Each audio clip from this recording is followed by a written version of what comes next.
So,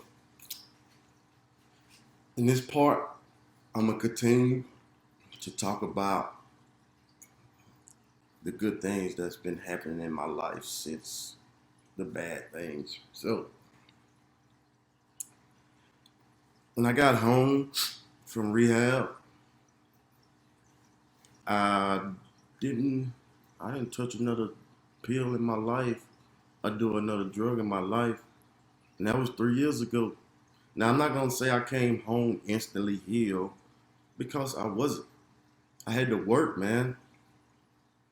It was hard because even after you get off the drugs, your brain still got to get, to normalcy.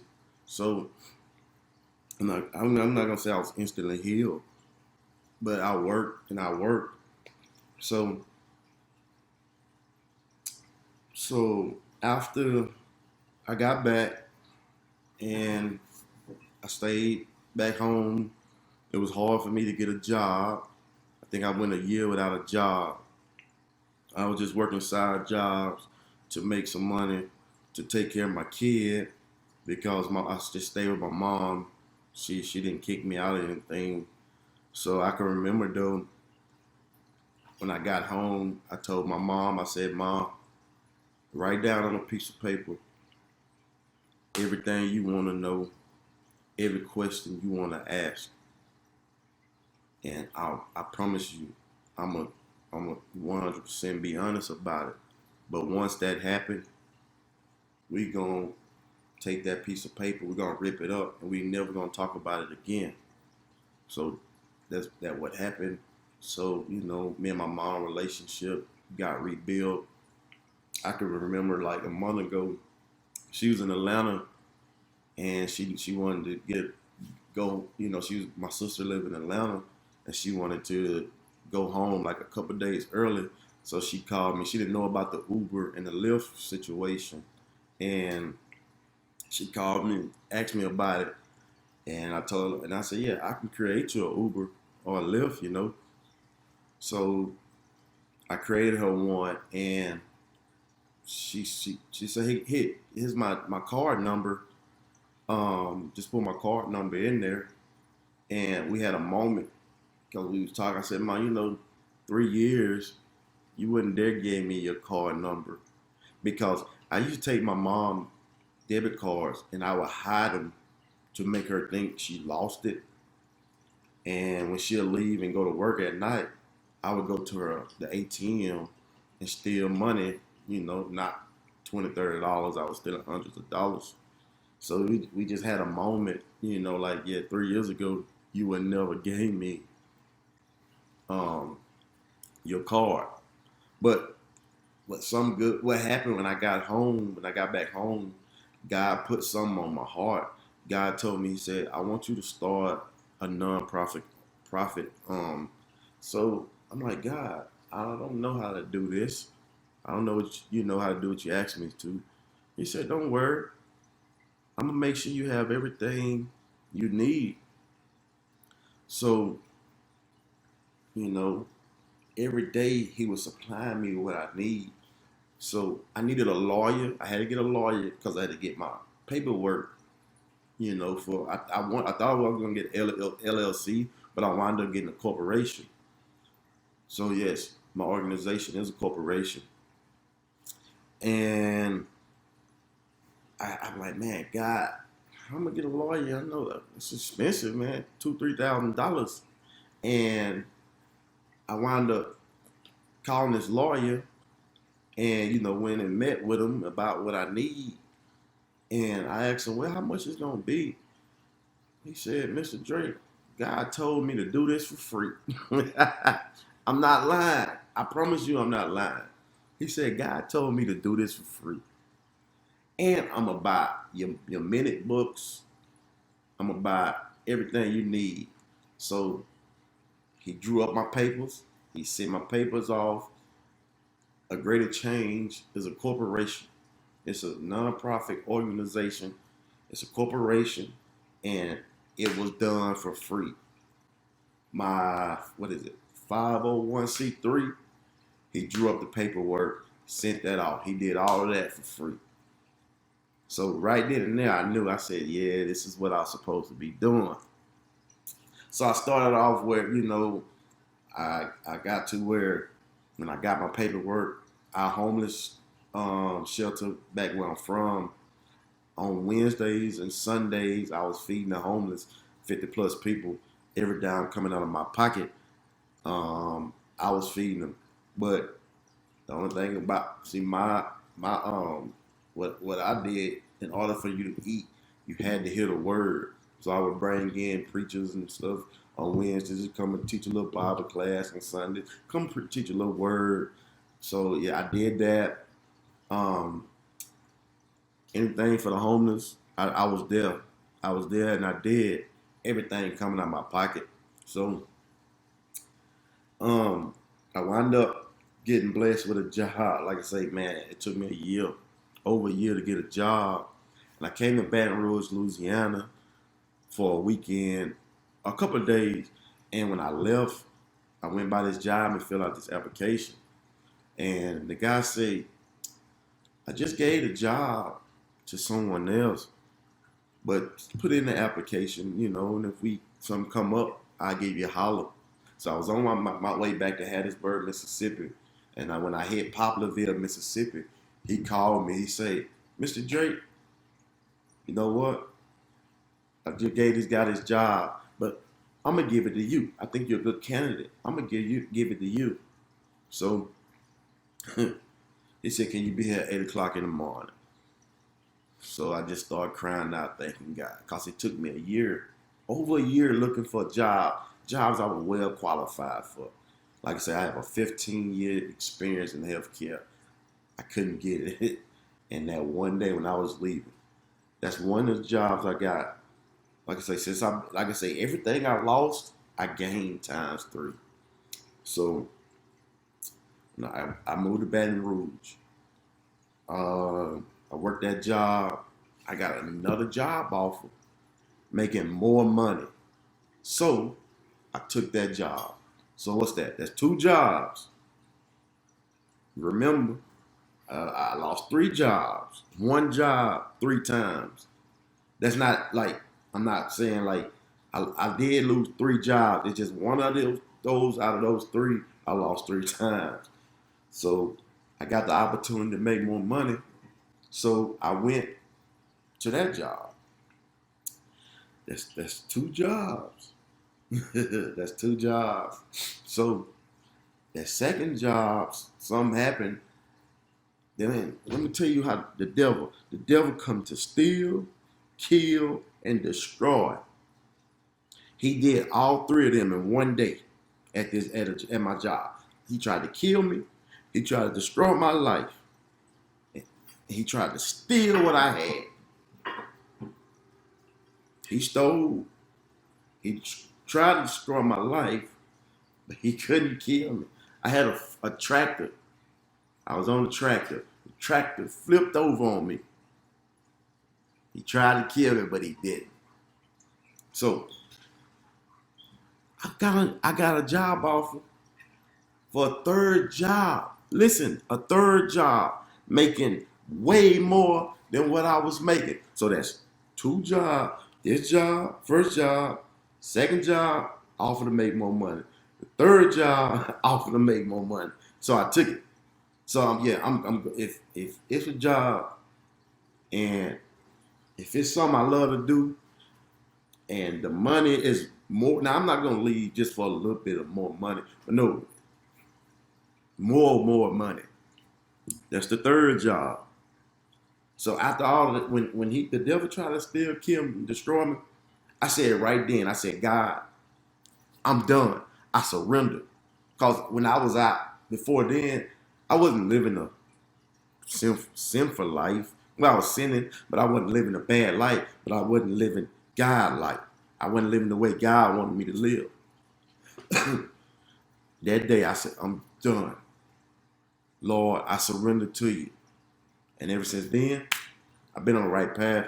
I started going to church every Sunday, Bible class. But that's a whole nother story about that. So You might not believe this. I wind up getting an offer for another job. That's a fourth job. This job right here, $2 more. This job right here, salary. This job right here, $6 more than this job. But it'll be more than salary. What I was making salary, I've been making more at this job. So I took that job. I've been on that job a year. 4 jobs, doc. I lost 3 jobs. Won 3 times. When I got home, my mom, she would never done this. My mom bought me a truck. My mom never, because I bought my, even when I got my license at 15, I bought my own car. My mom bought me a truck. That's a blessing right there. Because when I came home from rehab, all my cars, my Challenger was gone, repoed. My mom bought me a truck. That's a blessing. That's a car. I done made up for those 3. I moved to Baton Rouge. I got another car. That's 2 cars I got. I lost 3. But I mean, I don't need a third one. I'm good. You know? Back home, I lost my living situation. I've been blessed with a house, nice subdivision.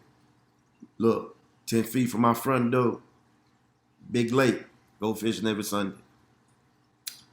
Bam. Got a new family, a new 9-month-old kid. See what I mean?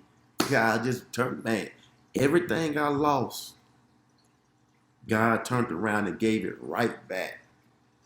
Because he only took it, like I remember what I said. He told me I didn't want you to become it. I only wanted you to live it. So in living it, I had to lose.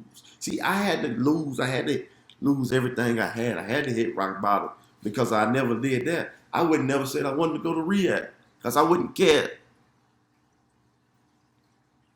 He only wanted me to live it. He didn't want me to become it. So, like I say, everything that I lost, I gained times 3. And my life is only getting better. So, when I moved here, I was asking God, telling God, I want to get back into my nonprofit organization. I want to get back to it. I miss it. So, I was riding, and there's, in Baton Rouge, there's homeless people on every corner. So, when that fourth job, we went in on October the 6th. They say October the 11th would be your last day. They wasn't getting their contract. Amazon wasn't giving them their contract back. So, right then and there, I panicked. I got a house. I got car notes. I got a 7-year-old that's in school, private school. I got a 9-month-old. From when standing there and I turned around, it was an offer right there. As soon as I turned my back, because like I say, I panicked when our boss told us I was turned front. As soon as I turned my back to go to the building, there was an opportunity right there slapped in my face. So I told God, I said, God, I tell you what, you did that for me, I'm going to do something for you. I said, my first paycheck, I'm going to pledge my first paycheck to you, the whole thing. So I went out. It's getting cold. I went out and bought 70 coats. 70. To give them out to the homeless. And right then, he gave me an idea. He said, start a YouTube channel. and just go around interviewing the homeless, getting their story out there. Because he say, now I'm gonna make it prosper now. Because I say, God, I don't know how to do that. I'm not into YouTube. Yeah, I watch videos, but I'm not into that YouTube. I don't know how to get paid off YouTube. He said, don't worry about it. I told you that one time. Don't never question me. He said, when I told you to start your organization, I told you I got you. So I said, okay, God, that's what I'm gonna do. I'm gonna start my organization back over, and I started a YouTube channel. As you know, YouTube world, you get paid off your views. Okay? So instead of me asking people to donate money, all you have to do is watch my videos. I'm gonna give you some good content. Like I say, I'm gonna go out, I'm gonna be interviewing homeless people and getting their story out there.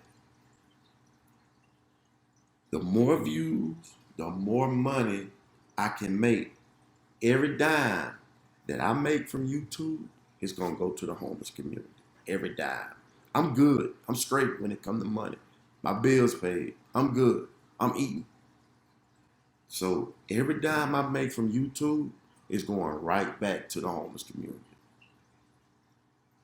So that's what I'm saying. All I need people to do is donate your views. I don't need your money. I don't need clothes. I don't need shoes. I just need your views, because your views will in turn give me to afford the life for them. Every cent going right back to the homeless community. And it's a lot of homeless community out there. So, like I say, I'm Antonio Drake, founder CEO of A Greater Change.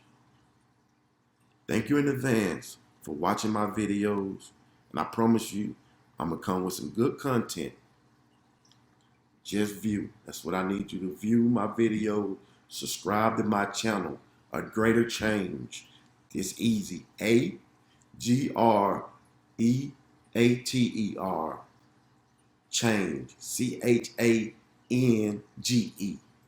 A Greater Change. Once again, thank you for viewing my videos. Thank you for listening to my story. I know I cried at one point, but that's how God touched me. That's the path God put me down. He put me down a path that I would never imagine going down. The people that I know, they would never imagine the path that I went down. So I thank you, God. I thank God for everything that I went through to get to where I'm at. And one more thing with my story. You hear with my story. It's people out there that's going through something right now. You're not going through it for no reason. God don't flex on his kids. He not doing it just to flex. He doing it for a reason. So just hold on. Keep going. He may not come when you want him, but I promise you, he'll be on time. And one more thing. Your blessings will change when you change. Thank you.